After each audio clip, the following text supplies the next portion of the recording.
નમસ્કાર, સીધું અને સટ સાથે હું કિશન કાટેલિયા આપનું હાર્દિક સ્વાગત કરું છું। જો સાહેબ તમે જીવ બચાવી નથી શકતા તો તમને કોઈના જીવ લેવાનો અધિકાર નથી। મનુષ્ય જેને ભગવાન માને છે ને 21મી સદીમાં ડોક્ટર છે, કારણ કે મનુષ્ય અને મનુષ્યનો પરિવાર એ પોતાના મોભીને જ્યારે પણ તકલીફ પડે ત્યારે પોતાનું મોભી છે ડોક્ટરના હવાલે સોંપી દે છે અને ડોક્ટર એમના સગા સંબંધીઓને કહેતા હોય છે કે તમે બહાર રહો, અમારું કામ બચાવવાનું છે। તમને ખબર છે શું કામ? સંબંધી સગા એ તમે ગમે એટલી વાર કહો એમ છતાંય હોસ્પિટલનો જે ડોક્ટરનો ઓપરેશન રૂમ હોય છે ત્યાંથી કેમ નથી ખસતા? ખબર તમને? ખબર? કારણ કે એ દર્દી એના સગાને ક્યાંક વિશ્વાસ નથી કે કંઈક થઈ જશે તો। પરંતુ વારંવાર ડોક્ટરની ટીમ એમ જ કહે કે તમે દૂર રહો, અમને અમારું કામ કરવા દો। ઓપરેશન થિયેટરની બહાર પણ દર્દીના સગાને બહાર ઉભા રાખવામાં આવે છે, અંદર નથી જવા દેતા। અમારી પર ભરોસો કરો। અને આખરે દર્દીના સગા પાસે એક જ ઓપ્શન હોય છે કે હા બસ એ ડોક્ટર અને નર્સિંગની ટીમ પર ભરોસો રાખે ને ઉપર ઈશ્વર પર ભરોસો રાખે। સાહેબ, પરંતુ જે આ ખાનગીકરણની એક સિસ્ટમ ઊભી થઈ છે કે રાતોરાત ડોક્ટરો ઉભા કરવા છે। તમે જ્યાં જો ત્યાં મેડિકલ કોલેજોનો રાફડો ફાટ્યો છે। ખાનગી મેડિકલ કોલેજોને ધનાધન પરમિશનો આપવામાં આવી છે અને એમાં ક્યાંક નબળા ડોક્ટરો પેદા થાય છે। અનુભવ નથી હોતો, પ્રેક્ટિસ નથી કરી હોતી, ક્રિટિકલ સિચ્યુએશનો હેન્ડલ નથી કરતા અને દેશ વિદેશમાં જે ભણીને ઇન્ડિયામાં આવીને ડોક્ટર બનવાનો જે ક્રેઝ ઉભો થયો છે ને એ મારી નાખશે સાહેબ, મારી નાખશે, જીવવા નહીં દે સાહેબ। દર થોડા દિવસે ક્યાંક ડોક્ટરની લાલિયાવાડી સામે આવે, ક્યાંક માણસ એ મોતને ભેટે તો ક્યાંક માણસ એ પોતાના શરીરના અંગને ખોઈ બેસે। સાહેબ, ડુપ્લિકેશનની દુનિયામાં દવા ડુપ્લિકેટ, ક્યાંક તો ડોક્ટરો પણ ડુપ્લિકેટ મળી આવે, ક્યાંક નવા ફ્રેશર કે જેને સીઝર કેમ કરવું એ સીઝરનો અનુભવ ન હોય અને એ ક્યાંક કોકનો જીવ તો શું બચાવે પરંતુ બે જીવોને મોતને ઘાટ ઉતારે। અલ્યા ભાઈ, આ પ્રકારની લાપરવાહી કેમ? આ ખાનગીકરણ નથી જોતું। આ પ્રકારના ખાનગી ડોક્ટરો, ખાનગી હોસ્પિટલો આ ગુજરાતને નથી જોતી સાહેબ। તમે મારી નાખશો, તમે મોતને ઘાટ ઉતારશો। તમારામાં ભગવાન નહીં પરંતુ તમારામાં પૈસા કમાવાની લાલચ દેખાય છે અને આ લાલચ એ ગુજરાતની પ્રજાને મોતને ઘાટ ઉતારશે। સીધું અને સટ પ્રસ્તુત છે મેડિકલ વિભાગની અંદર લાલિયાવાડી કેમ્પ।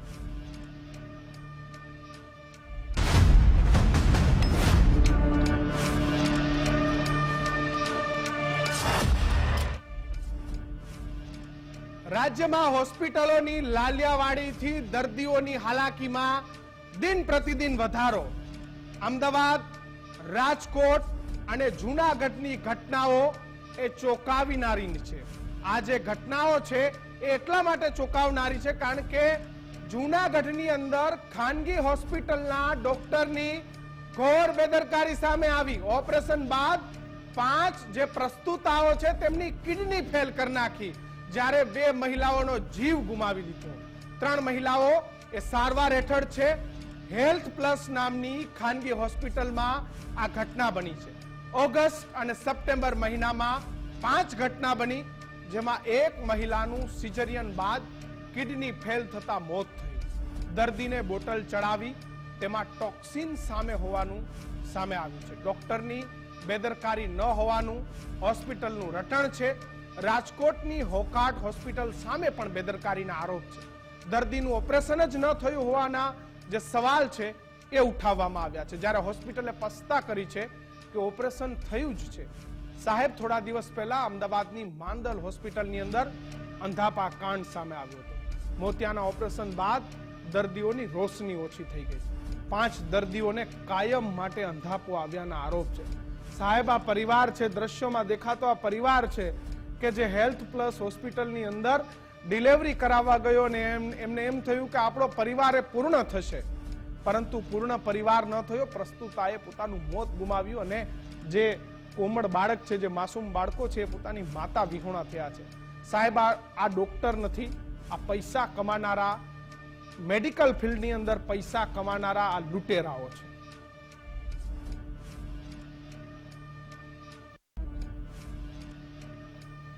ડિલિવરી થઈ ગઈ સિઝેરિયન, પછી 2 દી એડમિટ રાખ્યા, પછી ત્યાંથી રજા આપી એટલે સીધા ઘરે આવ્યા. ઘરે આવ્યા પછી 2 દિવસ જવા દિવસ માટે ટાંકાને એવું દુખતું હતું, એટલે બેનું કીધું કે એવું તો સિઝેરિયન હોય એટલે ટાંકા દુખતું હોય, એવું કંઈ બેનરવાનું ના હોય. એટલે પાછી તબિયત ટાંકાને દુખવા મળ્યા, એટલે પાછું અમે અહીંયા હેલ્પલેસમાં ગયા. એ લોકો એમ કીધું કે આમાં પાણી સહેજ ભરાણું હોય પડખામાં, એ કંઈ વાંધો નહીં, દવા આપી હતી મટી જાય. એટલે ટ્યુબ બીપને આપી, બેની બેદરકારીથી આવું મારા ઘરનામાં થયું. કંઈ બીમારી હતી નહીં કોઈ જાતની. સિઝેરિયન થયું પછી ઉંમર વહી ગઈને આમ તહેવારે હેલ્પલેસમાં લઈ ગયા ડિલિવરી માટે. પછી ત્યાંથી ઘરે લઈ આવ્યા, ઘરે લઈ આવ્યા પછી સિવિલમાં એડમિટ કર્યા, સિવિલમાંથી પછી કેજે હોસ્પિટલમાં લઈ ગયા. બીજી તપાસમાં જે માઇક્રોબાયોલોજી સેમ્પલ અમને હોસ્પિટલ તરફથી પણ લીધા હતા, અને અમારી જે કમિટી ગઈ હતી એ પણ ઓટીના અને જે અલગ અલગ એના સરફેસ અને બધા સેમ્પલ લેવાના હોય એ લેવામાં આવેલા. હોસ્પિટલે જે રજૂઆત કરી હતી એમના કહેવા મુજબ જે કંઈ IV પાઇન્ટ આપણે જે બોટલ કહીએ છીએ, એટલે એમનો જે રિપોર્ટ હોસ્પિટલે પ્રાઇવેટ લેબમાં કરાવેલો એમાં કંઈક એન્ડોટોક્સિન કે એવું કહે છે, એક્ઝેક્ટ મને વર્ડ નથી ખ્યાલ, પણ કે એ એક કારણ હોઈ શકે એવી એક હોસ્પિટલની રજૂઆત હતી. હવે એ સંદર્ભમાં અમારી કમિટી જ્યારે તપાસ કરવા ગઈ તો ત્યાં એ જે બેચનું એ જે IV પાઇન્ટ હોવું જોઈએ ત્યાં ઉપલબ્ધ નહોતું, એટલે એનું સેમ્પલ નથી લીધું. પણ બાકીના જે ઓટી ટેબલ હોય, ઓટીની બધી સરફેસ હોય, એના માઇક્રોબાયોલોજી સેમ્પલ લીધેલા. હવે એટલે આખી વિગત છે ત્યારે તપાસના જે છે સ્ટેજ એ આ રીતે છે. એટલે આમાં કેવું થયું છે કે જે ટોટલ પેશન્ટ હતા 3500, એ 3500 પેશન્ટમાંથી 4 પેશન્ટ ઇન્ફેક્ટેડ થયા છે. હવે એ ઇન્ફેક્ટેડ થવાનું મેઇન કારણ શું છે કે ભાઈ આ જે RL બાટલો છે એમાં ટોક્સિન નકળેલું છે, જેને કહેવાય ઝેરી પદાર્થ. એ ઝેરી પદાર્થથી દર્દીના જે આપણે બાટલો ચડાવીએ એટલે એને ઝેરી પદાર્થથી એને ઇન્ફેક્શન થઈ. એ ઇન્ફેક્શન થવાથી ડૉક્ટરને ખબર પડવાથી આપણે પછી એને રિફર કરવામાં આવ્યા બીજી હોસ્પિટલમાં. ડાયાલિસિસ ઉપર ઘણા પેશન્ટ વયા ગયા, અને એમાં ધીમે ધીમે પછી આપણને ખબર પડી કે ખરેખર આ પ્રોબ્લેમ ક્યાંથી આવેલું છે. એટલે અમારા ગુજરાત પેથોલોજીસ્ટ લેબોરેટરી બધા પ્રૂફની સાથે અમે આખું રિસર્ચ કર્યું, અને રિસર્ચ કરીને અમે આખું નિર્ણય એ થયેલો કે ભાઈ ખરેખર પ્રોબ્લેમ ક્યાં આવેલું છે. તો પ્રોબ્લેમ આવેલું છે RLના બાટલામાં, કે જે ટોક્સિન આવેલું છે. કેપ કંપનીનો બાટલો છે. સાહેબ, આ રમત તો જો બધા એકબીજા પર ખો ફેંકે છે. હું પહેલા ટીમને કહું કે આ જુનાગઢ જે આરોગ્ય અધિકારી હતા એમને જોડવાનો પ્રયત્ન કરજો, આ હોસ્પિટલ વાળાને બંનેને જોડવાનો પ્રયત્ન કરજો. બંને સાથે મારે વાત કરવી છે, પરંતુ આપણે આ ચર્ચામાં આપણી સાથે જાણીતા ગાયનેકોલોજીસ્ટ ડોક્ટર મિતાલી વસાવાડા આપણી સાથે જોડાયા છે. મિતાલીબેન, ખૂબ ખૂબ સ્વાગત છે આપનું ગુજરાત ફર્સ્ટ પર. હું તમારી પાસે આવું, પરંતુ એ પહેલા 3 દ્રશ્યો બતાવું કે ડોક્ટરોએ કઈ કઈ જગ્યાએ લોકોની જિંદગી છીનવી લીધી છે.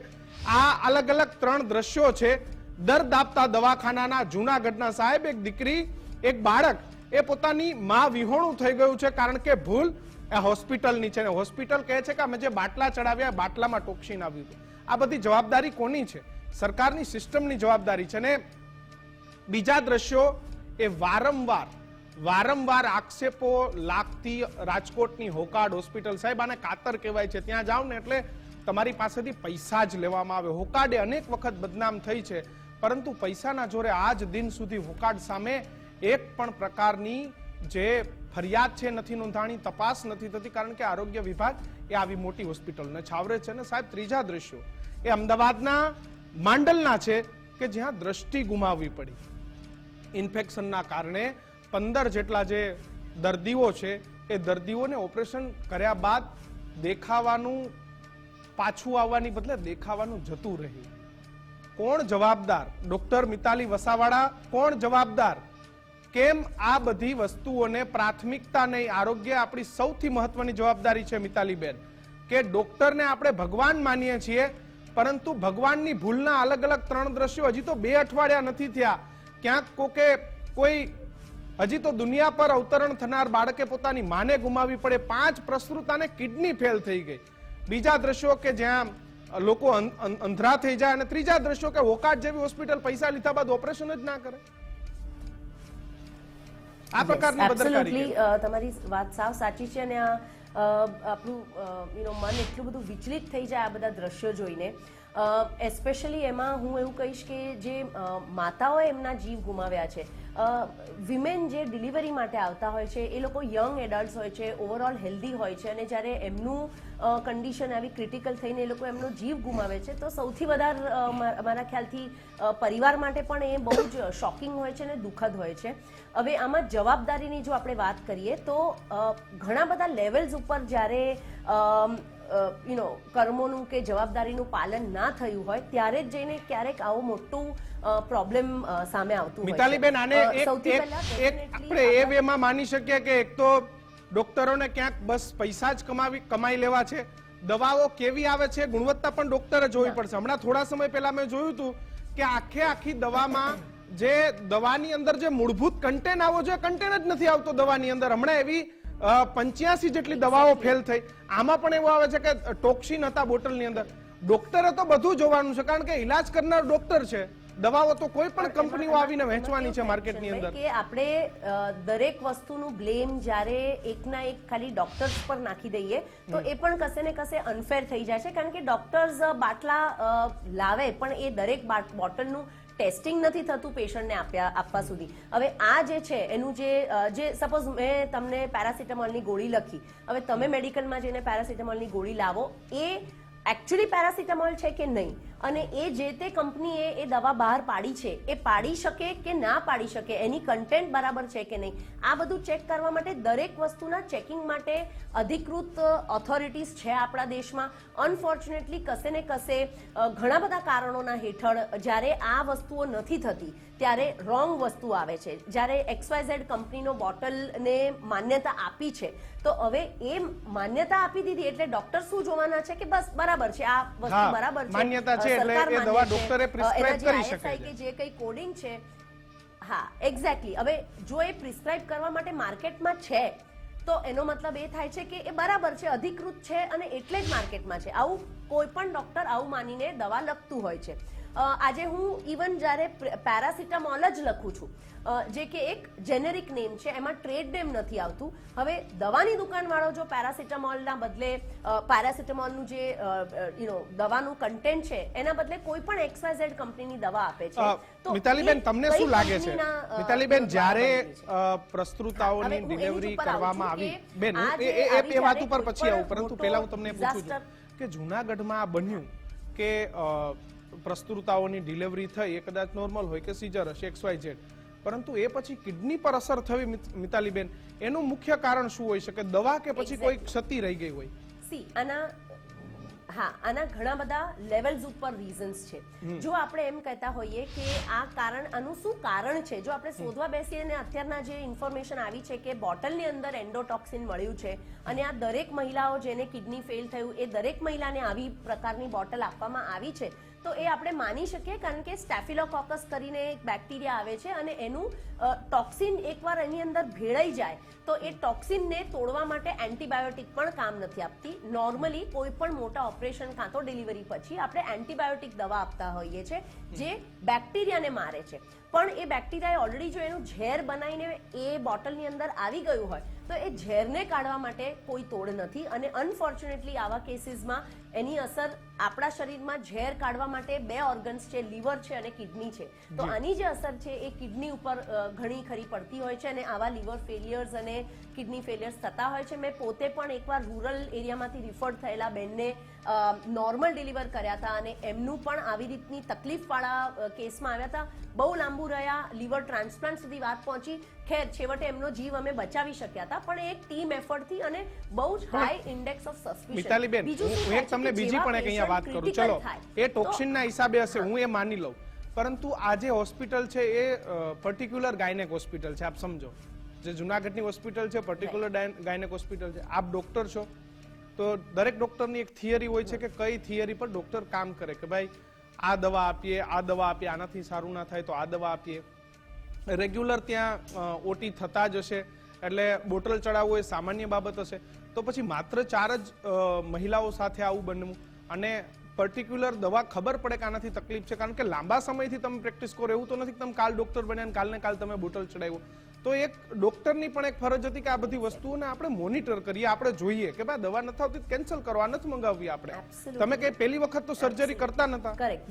બીજું એક એવું થાય છે કે જ્યારે કોઈ પેશન્ટ આવે છે તો એઝ અ ડોક્ટર તમને ખ્યાલ આવવો જોઈએ કે તમારી ફેસિલિટી જે કંઈ છે, દરેક હોસ્પિટલ ગાયનેકની ખાસ કરીને ઘણા બધા નાના નર્સિંગ હોમ્સ, નાની હોસ્પિટલો હોય છે. હવે ઘણી વખત આ હોસ્પિટલોમાં એટલી કેપેસિટી નથી હોતી, આઈસીયુ નથી હોતું, ઇન્ટેન્સિવિસ્ટ ડોક્ટર નથી હોતા કે જેનાથી હાઈ રિસ્ક જ્યારે પેશન્ટ થઈ જાય છે તો હાઈ રિસ્ક પેશન્ટોને ડીલ કરવા માટે દરેક હોસ્પિટલમાં કેપેસિટી નથી હોતી અને આવી કન્ડિશનમાં ડોક્ટરનું કર્તવ્ય બને છે કે મોટી હોસ્પિટલ કાં તો મોટી ફેસિલિટીમાં એને રેફર કરે, જેનાથી ત્યાંના જે તબીબો છે એઝ અ ટીમ એફર્ટ કરીને એ પેશન્ટનો જીવ બચાવી શકે અને એને જે તે ટ્રીટમેન્ટ આપી શકે.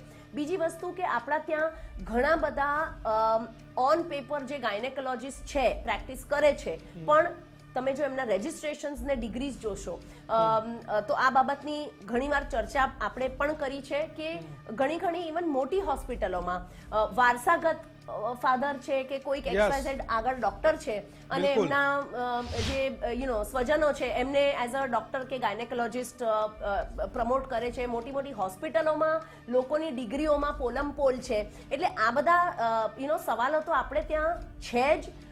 એ કેવી રીતે એને ક્યોર કરવું કે કેવી રીતે ઓછા કરવા, એ તો મિતાલીબેન તમે જોવા તો જાવ કે જે દેશની અંદર આપણા કરતા ગઈ ગુજરેલી મેડિકલ સિસ્ટમ છે ત્યાં જઈને લોકો ભણીને ડોક્ટર બને છે, તો આ પણ એક મારા માટે એક સૌથી મોટો સવાલ છે.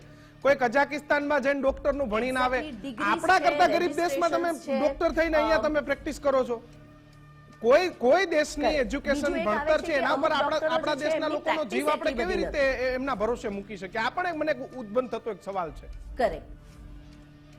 એબ્સોલ્યુટલી. બીજું કે બીજા દેશમાં જેમ કે મારી પાસે જો લંડનની ડિગ્રી છે અને એનું રજિસ્ટ્રેશન છે બ્રિટિશ, તો દર 2 વર્ષે મારે એ લાયસન્સ રાખવા માટે લાયસન્સ ટુ પ્રેક્ટિસ એક હોય છે, જે આપણે ગુજરાતમાં પણ છે, MCI કાં તો આખા દેશનું પણ લાયસન્સ છે. હવે એ લાયસન્સ જાળવી રાખવા માટે મારે દર 2 વર્ષે રિવેલિડેશન કરવું પડે છે. એનો મતલબ કે મેં આટલા કેસ કર્યા, એમાં આટલા કોમ્પ્લિકેશન આવ્યા, આ બધું ઇવેલ્યુએટ થઈ અને પછી મારું લાયસન્સ કન્ટિન્યુ કરવું કે નહીં, એ યુકેની જે લો છે એ મને કહે છે કે તમે અધિકૃત છો કે નહીં. જો એમને એમ લાગે કે તમારા પ્રેક્ટિસમાં કોઈક લૂપહોલ્સ છે, લેક્યુને છે, તમારે ફર્ધર ટ્રેનિંગની જરૂરત છે, તો એ રીતે એ મને કહે કે 6 મહિનાની ટ્રેનિંગ કરો પછી અમે લાયસન્સ આપીશું. આપણા ત્યાં અનફોર્ચ્યુનેટલી કેવું થાય છે, કદાચ જો જેન્યુઅનલી લાયસન્સ મળી પણ ગયું તો જે લેટેસ્ટ છે, અપડેટેડ વર્ઝન્સ છે, એ લોકો કોઈ કરતા નથી.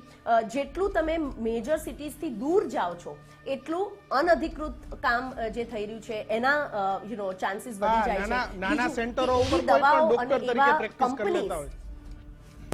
નાના સેન્ટરો ઉપર કોઈ પણ ડોક્ટર તરીકે પ્રેક્ટિસ કરી લેતા હોય. આમાં કેવું થાય છે, કરેક્ટ. હવે એમાં કેવું થાય છે કે જ્યાં સુધી આવી કોઈ ઘટના નથી બનતી ત્યાં સુધી આની ઉપર કોઈનું ધ્યાન દોરાતું નથી અને ત્યાં સુધી આ વસ્તુ એમની એમ ચાલ્યા કરે છે. કારણ કે કોઈ એક વ્યક્તિ સાથે આવું થશે, એ કમ્પ્લેન કરશે, એ કશે આગળ વધતું નથી. મિતાલીબેન, શું કરવું જોઈએ? મેં ઘણી જગ્યાએ જોયું છે કે હોય ગાયનેક ડોક્ટર, પરંતુ ડિગ્રી અલગ લખેલી હોય, એમાં મુખ્ય ડિગ્રી તો હોય જ નહીં. ક્યાંય કોઈ ડિપ્લોમા કરીને આવ્યું હોય, કોઈ એકદમ છેવાડાના દેશથી ભણીને આવી ગયા હોય, કઝાકિસ્તાન, ઉઝબેકિસ્તાન. ઠીક છે, આપણા કરતા તમે અમેરિકા, કેનેડા કે લંડન ભણીને આવો તો એ કન્ટ્રી આપણા કરતા અપગ્રેડ છે. એ કન્ટ્રીઓ આપણા કરતા અપગ્રેડ છે. આપણા દેશમાં ને આપણા સ્ટેટમાં પણ ઘણી બધી એવી યુનિવર્સિટીઝ છે કે જેની ડિગ્રીઝ અનધિકૃત છે. આખા દેશમાં તમે એ ડિગ્રી પર પ્રેક્ટિસ નથી કરી શકતા. કદાચ અમુક એના લિમિટેશન સાથે પ્રેક્ટિસ કરી શકો છો. ઘણી બધી એવી છે કે જે બોટ આઉટ પણ છે કે જે પૈસા આપીને ડિગ્રી મળી જતી હોય. હવે આ બધું દરેક ડોક્ટર પાસે જતા દરેક પેશન્ટનો હક છે કે એ એના સર્ટિફિકેટ જુએ, કયા વર્ષમાં પાસ થયું, આ બધા જ જે રિઝલ્ટ્સ છે કે તમે જો સર્ટિફાઈડ છો, MCI રજિસ્ટર્ડ છો, તો તમારું એ ઓનલાઈન પણ એ દેખાવું જોઈએ. એટલે ઉપરથી તો ક્યારે બધું ચોખ્ખું થઈને આવશે ખબર નથી, પણ પેશન્ટ્સે એટલીસ્ટ એમના સ્વજનોને, પ્રિયજનોને જ્યારે ડોક્ટર પાસે લઈ જાય, જે પણ ડોક્ટર પાસે લઈ જાય, તો એમની ડિગ્રી, એમનું રજિસ્ટ્રેશન નંબર લેવું જ જોઈએ. એ ઓનલાઈન ક્રોસ ચેક કરવું જોઈએ કે જે કહે છે એ રીતે ખરેખર એ યુનિવર્સિટીના પાસિંગ લિસ્ટમાં આ ડિગ્રીઓ અને આ પર્સન વ્યક્તિને આપેલી છે કે નહીં. કારણ કે ઘણા ખરા આપણા ત્યાં એવા બી છે કે ડિગ્રીઓ લખી દે છે અને કોણ ચેક કરવાનું છે એવી વૃત્તિથી, અને તમે એકચ્યુઅલી ઓનલાઈન ચેક કરો તો એ વર્ષમાં એમનું પાસિંગ કે એવું કંઈ બતાડતું પણ નથી. એટલે આપણે જો પેશન્ટનો એ અધિકાર પણ છે કે ડોક્ટરને જઈને એની ડિગ્રી રજિસ્ટ્રેશન એ પ્રૂફ માંગી શકે છે. તો અવેરનેસ આપણે છેવાડાથી ચાલુ કરીએ તો એટલીસ્ટ જીવ જે બચાવવાની પ્રક્રિયા છે એમાં આપણને સારું રહે, ફેવરેબલ રહે.